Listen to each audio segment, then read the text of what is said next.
How the Victorian era's night soil men kept London from going to waste. No residence was more revered in the Victorian era than Windsor Castle. Among the royal palaces of Europe, Windsor Castle lays claim to the first place, the publication Picturesque Europe declared.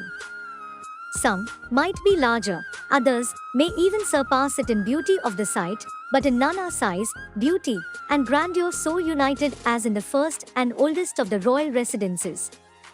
Built by William the Conqueror and completed in 1086, Windsor was a base to royals including Henry I, Henry VIII, Elizabeth I, and more. By the 1840s it was home to Queen Victoria and the centre of the monarchy, a destination for visiting dignitaries where opulence abounded. Glass chandeliers hung over the Queen's ballroom, festive decorations were strewn about the property during the Christmas season, ornate garden arrangements lined walkways, the turrets of St. George's Chapel acted as beacons for spiritual enrichment. It was really best, then, not to think of the 53 feces-filled cesspools lining the castle's cellar. In overcrowded London and the surrounding areas, the lack of indoor plumbing and wastewater treatment systems meant that literal tons of poop accrued, prompting disease and olfactory offense. While the Queen was kept at a distance from the build-up at Windsor, a typical middle-class family might have to contend with multiple poop ditches, each overstuffed with non-diluted waste. In all of London, 200,000 cesspools festered. One sanitation report for Buckingham Palace in the 1840s was so damning it was suppressed by officials. In the absence of plumbing, someone had to come and clean it all up.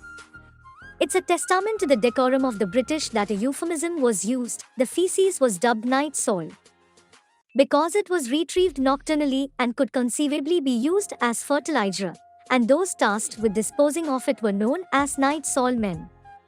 These fetchers of feces tackled a dangerous, thankless job, all in an attempt to keep Victorians unburdened by their ever-growing piles of poop.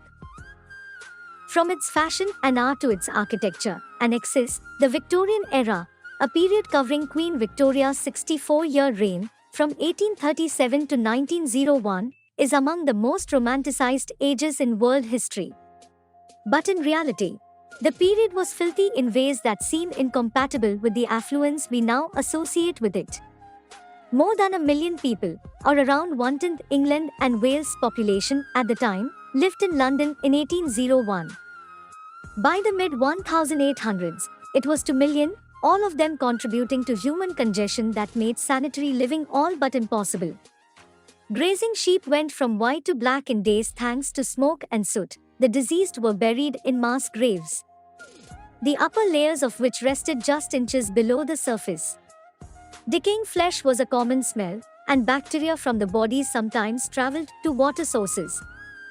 The other significant cause of odor was raw sewage. London had no public sewage system in the mid-1800s, only a rainwater system intended to catch precipitation runoff.